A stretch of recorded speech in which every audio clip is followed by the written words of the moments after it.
Hello students, இந்த வீடியோவில் நம்ம பார்க்க போகிறது revenue account, profit and loss account and balance sheet, general இன்சூரன்ஸ்க்கு. சரிங்களா? ஸோ இது வரைக்கும் நம்ம போன வீடியோவில் நம்ம என்ன பார்த்தோம் அப்படின்னா, important terminologies in general insurance நம்ம பார்த்தோம். முக்கியமான டெர்மினாலஜிஸ் எல்லாமே நான் உங்களுக்கு ஏற்கனவே வீடியோவாக போட்டிருக்கிறேன். லைஃப் இன்சூரன்ஸும் நம்ம ரெவன்யூ அக்கௌண்ட்டுடைய ஃபார்மெட் லைஃப் இன்சூரன்ஸ்க்கும் நம்ம போட்டிருக்கிறோம். ஸோ அதுவும் உடைய லிஸ்ட்டு பிளேலிஸ்ட்டை நான் இங்கே டிஸ்கிரிப்ஷன் பாக்ஸில் நான் அட்டாச் பண்ணுறேன். நீங்கள் அதை பார்த்துக்கலாம். நாட் ஓன்லி இன்சூரன்ஸ்மா, பேங்கிங் இருக்குது, டபுள் அக்கௌண்டிங், இந்த மாதிரி ஹோல்டிங் கம்பெனிஸ் எல்லா இதோடைய பிளேலிஸ்ட்டும் நம்மளுடைய சேனலில் அவைலபிளாக இருக்குது. ஸோ சேனல் ஐகான் ப்ரெஸ் பண்ணுங்கள், பிளேலிஸ்ட்டுக்கு போங்க. உங்களுக்கு என்னென்ன சாப்டர் வேணுமோ நீங்கள் அந்த பிளேலிஸ்ட்டை ரெஃபர் பண்ணிங்க அப்படின்னா அதுவுமே இருக்கும். ஸோ கார்ப்பரேட் அக்கௌண்டிங் 1-2க்கான பிளேலிஸ்ட்டும் நான் உங்களுக்கு இந்த டிஸ்கிரிப்ஷன் பாக்ஸில் நான் உங்களுக்கு அட்டாச் பண்ணுறேன். வேணுங்கிறவங்க பார்த்துக்கோங்க. ஸோ தொடர்ந்து நம்மளுடைய சேனல் பாருங்கள். சப்ஸ்கிரைப் பண்ணாதவங்க சப்ஸ்கிரைப் பண்ணி வச்சுக்கோங்க. உங்கள் ஃப்ரெண்ட்ஸ்க்கெல்லாம் ஷேர் பண்ணுங்கள். Right. So coming to the topic. So இது difference between life insurance and அந்த ஜென்ரல் இன்சூரன்ஸு. ஷெடியூல் 1 லைஃப் இன்சூரன்ஸில் ப்ரீமியம், அந்த ஜென்ரல் இன்சூரன்ஸ்லேயும் ப்ரீமியம் தான். ஷெடியூல் 2 லைஃப் இன்சூரன்ஸில் கமிஷன், ஜென்ரல் இன்சூரன்ஸில் கிளைம்ஸ் இன்கர்டு. சரிங்களா? கிளைம்ஸுக்கு தனி ஷெடியூல் ஜென்ரல் இன்சூரன்ஸில் உண்டு அப்படிங்கிறத நான் போன வீடியோலேயே நான் ஏற்கனவே சொல்லியிருந்தேன். நிறைய அட்ஜஸ்ட்மெண்ட்டோட உங்களுக்கு கிளைம்ஸ் வரும். அதனால் நீங்கள் கிளைம்ஸை தனி ஷெடியூலாக நீங்கள் கன்சிடர் பண்ணணும் அப்படின்னு போன வீடியோவில் நான் சொல்லியிருந்தேன். ஷெடியூல் 3 ஆப்ரேட்டிங் எக்ஸ்பென்சஸ் லைஃப் இன்சூரன்ஸை பொறுத்த வரைக்கும். ஆனால் ஜென்ரல் இன்சூரன்ஸில் ஷெடியூல் 3 ஃபார் கமிஷன் எக்ஸ்பென்சஸ். சரிங்களா? ஷெடியூல் 4 லைஃப் இன்சூரன்ஸில் பெனிஃபிட்ஸ் பெய்டு எல்லாமே வந்துடும். பெனிஃபிட்ஸ் பெய்டில் கிளைமும் அதில் ஒன்றாக லைஃப் இன்சூரன்ஸில் வரும். ஆனால் ஜென்ரல் இன்சூரன்ஸில் கிளைமுக்குன்னு தனி ஷெடியூலே உங்களுக்கு ஒதுக்கிட்டாங்க.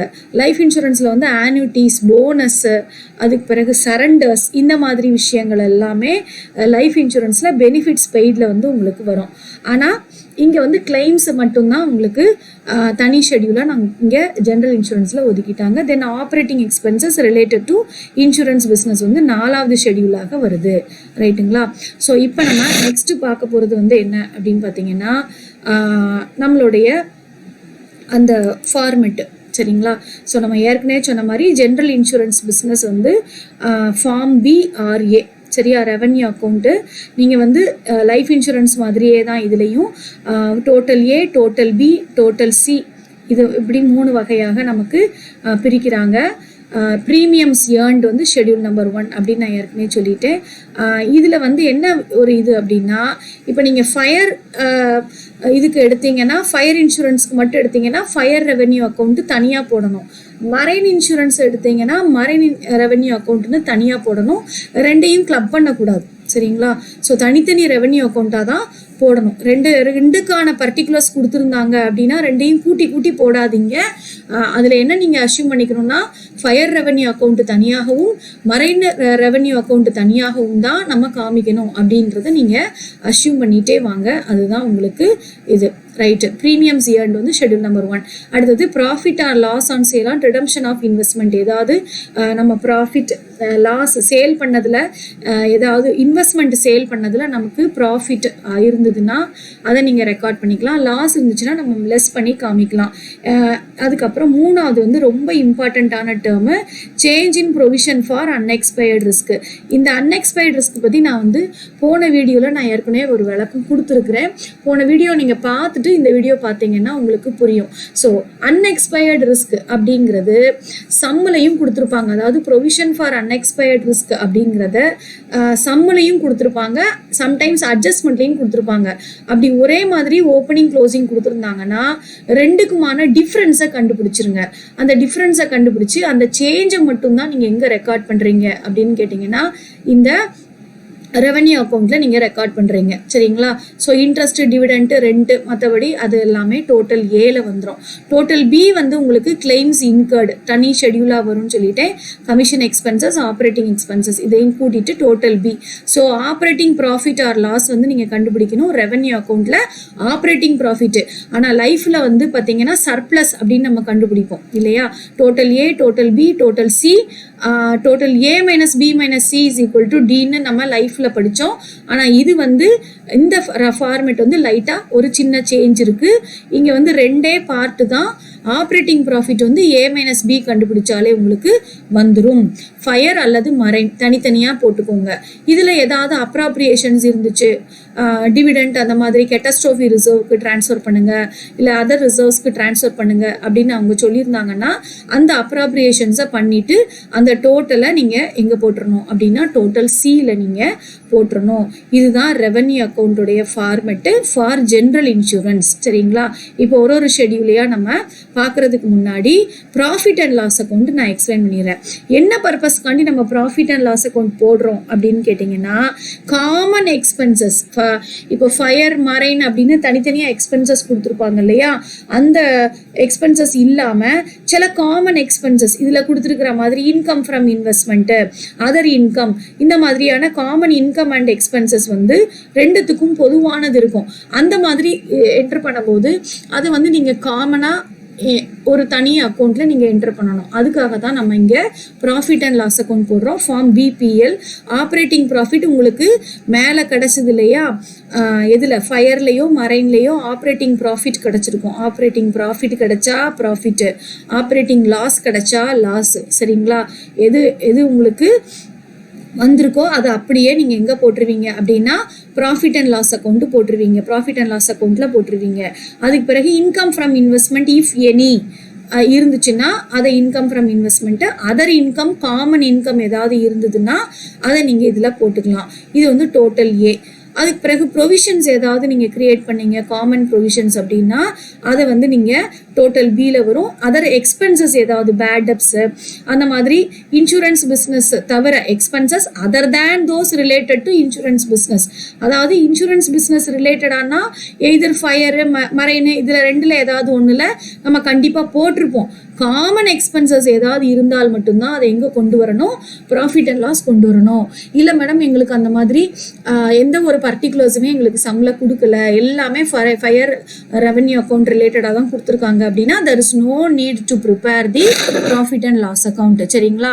Profit and loss account prepare பண்ணுறதுக்கு ஏதாவது பர்டிகுலர்ஸ் கொடுத்துருந்தால் மட்டும்தான் நீங்கள் profit and loss account prepare பண்ண வேண்டிய தேவை உங்களுக்கு இருக்கும், அல்லது நீங்கள் ப்ரிப்பேர் பண்ண வேண்டாம். ரைட்?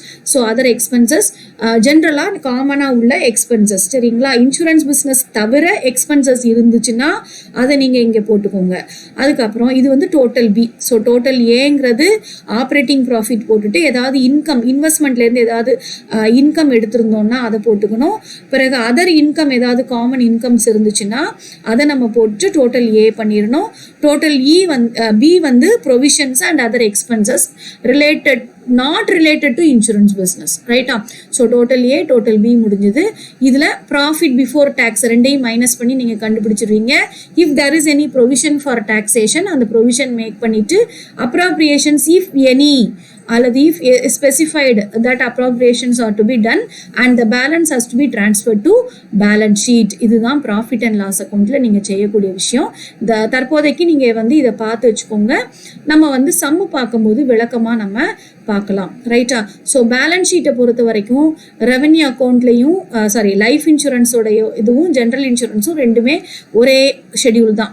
ஸோ 1 to 4 வரைக்கும் வந்து பார்த்தீங்கன்னா லைஃபுக்கும் ஜென்ரலுக்கும் காமனான இதுதான். 1 to 4 வரைக்கும் அந்த ஷெடியூலுடைய அந்த ஹெட்டிங்ஸ் வந்து மாறுமே தவிர 1 to 4 வரைக்கும் நமக்கு ரெவென்யூ அக்கௌண்ட்டு. ஃபைலேருந்து எது ஸ்டார்ட் ஆகுது அப்படின்னு பார்த்தீங்கன்னா sources of funds, application of funds அப்படின்னு ரெண்டாக பிரிச்சுக்கிறோம். ஃபைலேருந்து உங்களுக்கு 15 வரைக்கும் அந்த ஷெடியூலுடைய ஹெட்டிங்ஸ் வந்து உங்களுக்கு இருக்கும்.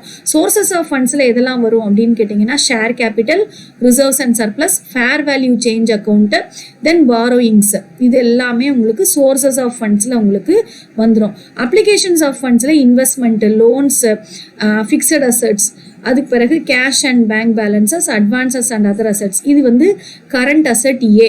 சரிங்களா? Current liability B. இது ரெண்டுமே தனித்தனி சப்ஹெட்டிங்காக நீங்கள் டோட்டல் போட்டுக்கணும். நார்மலான இப்போ பேங்கிங் அக்கௌண்ட்ஸ்லலாம் வந்து பேலன்ஸ் ஷீட் படிச்சிருப்போம். அந்த மாதிரி பெர்ஸ்பெக்டிவில் நீங்கள் இன்சூரன்ஸ் வந்து பார்க்க முடியாது. இன்சூரன்ஸ் பேலன்ஸ் ஷீட் வந்து கொஞ்சம் டிஃப்ரெண்ட்டாக இருக்கும். டோட்டல் ஏல எந்த பிரச்சனையுமே இருக்காது. நீங்கள் அந்த டோட்டல் ஏவை நீங்கள் தனியாகவே வச்சுக்கலாம். டோட்டல் பி வந்து பார்த்தீங்க அப்படின்னா பி வந்து சப்டோட்டல் 2A சப்டோட்டலாக பிரியும். இது ரெண்டையும் நீங்கள் மைனஸ் பண்ணிவிட்டு நீங்கள் என்ன பண்ணிடணும் அப்படின்னா நெட் கரண்ட் அசெட் கண்டுபிடிப்பீங்க. அதாவது கரண்ட் அசெட்டையும் கரண்ட் லைபிலிட்டி ஆரோ மூவ் ஆகுது, உங்களுக்கு கர்சர் மூவ் ஆகுது பாருங்கள். இந்த கரண்ட் அசெட்டையும் கரண்ட் லைபிலிட்டியோட டோட்டல் இங்கே சப் டோட்டல் போட்டுருவீங்க. அது மாதிரி கரண்ட் லைபிலிட்டியோடைய டோட்டலையும் இங்கே சப் டோட்டல் போட்டுருவீங்க. இந்த 2 சப் டோட்டலையும் மைனஸ் பண்ணுறது தான் சி. அதாவது சிங்கிறது என்னன்னா நெட் கரண்ட் அசெட். ஸோ இது தவிர மிஸ்லேனியஸ் எக்ஸ்பென்சஸ் ஏதாவது இருந்துச்சுன்னா நம்ம வந்து இங்கே 15ல் காமிச்சிக்கலாம். சரிங்களா? அப்போ நீங்கள் டோட்டல் பண்ண வேண்டியது, பேலன்ஸ் ஷீட் டேலி பண்ண வேண்டியது எதுக்கு அப்படின்னா அப்ளிகேஷன் ஆஃப் ஃபண்ட்ஸ் உடைய டோட்டலும் NCA அதாவது நெட் கரண்ட் அசெட்டுடைய டோட்டலையும் சேர்த்து கூட்டி தான் இங்கே போடணும். இதைத்தான் நீங்கள் இந்த டோட்டல் ஏவோட டேலி பண்ணணும். ரைட்டா? ஸோ சோர்சஸ் ஆஃப் ஃபண்டில் எந்த பிரச்சனையுமே இல்லை. அப்ளிகேஷன்ஸ் ஆஃப் ஃபண்டில் ஃபிக்ஸட் அசெட் வரைக்கும் நீங்கள் டோட்டல் பண்ணிவிட்டு கரண்ட் அசெட்டை தனி ஹெட்டிங்காக போடுங்க, கரண்ட் லைபிலிட்டி தனி ஹெட்டிங்காக போடுங்க, சப் டோட்டல் ஏ சப் டோட்டல் பி. இந்த கரண்ட் அசெட்லேருந்து கரண்ட் லைபிலிட்டியை கழிக்கணும். கழிச்சிட்டு அதை வந்து நீங்கள் எதோட நீங்கள் ஆட் பண்ணணும்னா அப்ளிகேஷன்ஸ் ஆஃப் ஃபண்டோட ஆட் பண்ணிக்கணும். ஆட் பண்ணிவிட்டு அந்த டோட்டலையும் மேலே இருக்கக்கூடிய ஏவையும் நீங்கள் டேலி பண்ணணும். இதுதான் ரெவென்யூ அக்கௌண்ட்லேயும் லைஃப் இன்சூரன்ஸோடைய பேலன்ஸ் ஷீட்லேயும் இதே ப்ரொசீஜர் தான். சரிங்களா? ஸோ அதனால் பேலன்ஸ் ஷீட் வந்து இப்போ ஃபார்மேட் காமிச்சிட்டேன், பார்த்து வச்சுக்கோங்க. தேவைப்பட்டுச்சுன்னா ஸ்க்ரீன்ஷாட் எடுத்து வச்சுக்கோங்க. ஏன்னா சம்டைம்ஸ் வந்து உங்களுக்கு ஃபார்மேட்டே கூட 5 மார்க்லேயோ 8 மார்க்லேயோ உங்களுக்கு கேட்குறதுக்கான வாய்ப்பு நிறைய இருக்குது. ரைட்டு, இப்போ ஒரு ஷெடியூலாக நம்ம பார்த்துட்டே வந்துடலாம். இன்சூரன்ஸ் ப்ரீமியம் 1 வந்து first schedule add premium accepted, premium reinsurance ceded less பண்ணுறோம். இது ஏற்கனவே போன வீடியோவில் நான் சொல்லியிருக்கிறேன். Adjustment for change in unexpected risk வந்து நம்ம என்ன பண்ணுறோம் அப்படின்னா இங்கே வந்து நம்ம லெஸ் பண்ணுறோம். சரிங்களா? ஸோ டோட்டல் ப்ரீமியம் ஏர்ன்டு வந்து நம்ம இங்கே போடுவோம். க்ளோசிங் வந்து அதிகமாக இருந்துச்சுன்னா இந்த அட்ஜஸ்ட்மெண்ட் வந்து நமக்கு லெஸ் பண்ணி காமிப்போம், டிஃப்ரென்ஸை வந்து நம்ம லெஸ் பண்ணி காமிப்போம். ஓப்பனிங் அதிகமாக இருந்துச்சுன்னா ப்ரீமியமோட அதை ஆட் பண்ணி காமிப்போம். சரிங்களா? அது சம்மை பொறுத்து நமக்கு அது முடிவாகும். So premium add reinsurance accepted, add less reinsurance ceded, இதோட நமக்கு நெட் ப்ரீமியம் கிடைக்கும். இந்த நெட் ப்ரீமியத்தில் இருந்து தான் adjustment for change in unexpected risk நீங்கள் பண்ணுறீங்க. அடுத்தது வந்து பார்த்தீங்கன்னா கிளைம்ஸ் இன்கர்டு. கிளைம்ஸ் வந்து பார்த்தீங்கன்னா ரீஇன்சூரன்ஸ் கிளைம்ஸ் வந்து அக்செப்டட், ரீஇன்சூரன்ஸ் சீடட், இதை வந்து அக்செப்ட் பண்ணி ஆட் பண்ணி லெஸ் பண்ணி கிடைக்கக்கூடிய அமௌண்ட் வந்து உங்களுக்கு நெட் கிளைம்ஸு. இந்த நெட் கிளைம்ஸோட claims outstanding at the end of the year, அதாவது க்ளோசிங் கிளைம்ஸ் வந்து கொடுத்துருப்பாங்க இல்லையா, அதை ஆட் பண்ணிடுங்க. ஓப்பனிங்கில் இருக்கக்கூடிய கிளைமை லெஸ் பண்ணிடுங்க. சரியா? ஓப்பனிங்கில் இருக்கக்கூடிய கிளைம் வந்து பொதுவாக லாஸ்ட் இயருக்குள்ளே தான் இருக்கும். ஸோ அதை வந்து நீங்கள் லெஸ் பண்ணிக்கணும். வேறு எந்த கன்ஃபியூஷனுமே உங்களுக்கு கிளைமில் தேவையில்லை. ஷெடியூல் 3 வந்து commission on reinsurance accepted, commission on reinsurance சீடரை லெஸ் பண்ணிக்கோங்க. எந்த ஒரு இதாக இருந்தாலுமே ரீஇன்சூரன்ஸ் அக்செப்டடை ஆட் தான் பண்ணணும், ரீஇன்சூரன்ஸ் சீடரை வந்து லெஸ் தான் பண்ணணும். சரிங்களா? அதில் வந்து நீங்கள் தெளிவாக இருந்துட்டிங்கன்னா உங்களுக்கு வந்து எந்த கன்ஃபியூஷனுமே வராது.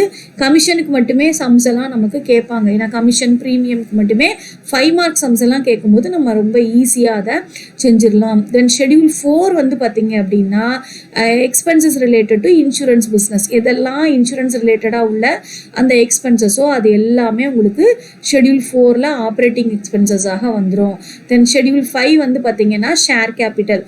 நம்ம என்னெல்லாம் ஷேர் கேபிட்டல் வந்து பேங்கிங்கில் படிச்சிருப்போம்ல, அதே மாதிரி தான். ரிசர்வ் ஃபண்டில் வந்து capital redemption reserve, capital reserve, catastrophe reserve, இது எல்லாமே வந்து உங்களுக்கு ரிசர்வ்ஸ் அண்ட் சர்ப்ளஸில் வந்து உங்களுக்கு வந்துடும். ஒரு ஷெடியூல் 7 வந்து பாரோயிங்ஸ் வந்து டிபென்ச்சர்ஸ் அண்ட் பாண்ட்ஸில் பேங்க்ஸ்லேருந்து பாரோ பண்ணது, ஃபினான்ஷியல் இன்ஸ்டிடியூஷன்ஸ் அந்த மாதிரி உள்ள இடங்கள்லேருந்து நம்ம பாரோ பண்ணது எல்லாமே இங்கே வந்துடும். Then investment, what are our investment அப்படிங்கிற லிஸ்ட் நம்ம இங்கே கொடுத்து டோட்டல் பண்ணிக்கலாம். லோன்ஸ் இதை வந்து நமக்கு பிரிச்சிருக்கிறாங்க. இன்ஃபர்மேஷன் இருந்துச்சுன்னா போடுங்க, இல்லாட்டி லோன்ஸ்ன்னு போட்டுட்டு டேஷ் போட்டுருங்க. செக்யூரிட்டி வைஸாக கிளாஸிஃபை பண்ணி இங்கே கொடுத்துருக்குறாங்க. இவ்வளோ டீட்டெயிலாக நீங்கள் கொடுக்க வேணாம். லோன்ஸ்ன்னு போட்டிங்கன்னா அந்த அமௌண்ட் மட்டும் கொடுத்தாலே போதுமானது. ஃபிக்ஸட் அசட்ஸில் ஏதாச்சும் அடிஷன்ஸ் பண்ணியிருந்தாங்க அப்படின்னா நீங்கள் அதை இங்கே கொடுத்துக்கலாம். காலமில் இடம் இல்லாததுனால நான் இப்படி ஃபோட்டோ எடுத்து போட்டிருக்கேன். குட்வில், அதுக்கு பிறகு பார்த்தீங்கன்னா intangible land, free hold property, இந்த மாதிரி என்ன அசட் இருந்தாலும் அதை நீங்கள் இங்கே இதுக்கு கீழே நீங்கள் கொண்டு வந்து டோட்டல் போட்டுக்கலாம். ஸோ இந்த மாதிரி நீங்கள் வந்து என்ன செய்ய வேண்டாம் அப்படின்னா ஹரிசாண்டலாக போடணுன்ற அவசியம் கிடையாது. அதுக்கான பர்டிகுலர்ஸ் கொடுத்துருந்தா தான் உண்டு. அப்படி இல்லாட்டி நார்மலாக ஃபிக்ஸட் அசட்ஸ்ன்னு எழுதியே நீங்கள் ஷெடியூலில் காமிச்சால் போதுமானது. ஷெடியூல் 11 வந்து cash and bank balance, money at call and short notice, bank balance, இந்த மாதிரி ஐட்டம்ஸ் எல்லாம் ஷெடியூல் 11ல் வந்து நீங்கள் டோட்டல் போட்டுக்கோங்க.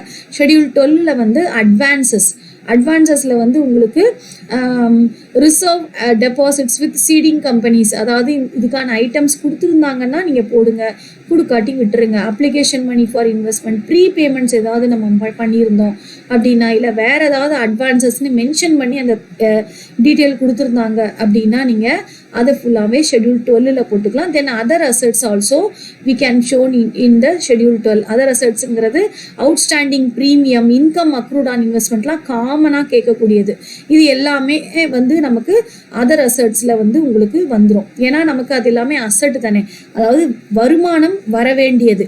எந்த வருமானம் வர வேண்டி இருந்தாலும் நம்ம வந்து அதை அதர் அசட்ஸில் தான் நம்ம காமிக்கணும். அதுக்கு பிறகு ஷெடியூல் 13 வந்து கரண்ட் லைபிலிட்டி, ஏஜென்ட்டுடைய balance, unallocated premium, creditors, claims outstanding, முக்கியமாக கிளைம்ஸ் அவுட்ஸ்டாண்டிங், க்ளோசிங் கிளைம்ஸ் அவுட்ஸ்டாண்டிங்கை மட்டும்தான் நம்ம இங்கே அட்ஜஸ்ட்மெண்ட்டில் கொடுத்துருக்குற அந்த கிளைம்ஸ் அவுட்ஸ்டாண்டிங்கை மட்டும்தான் நம்ம இங்கே கரண்ட் லைபிலிட்டியில் கொண்டு வருவோம்.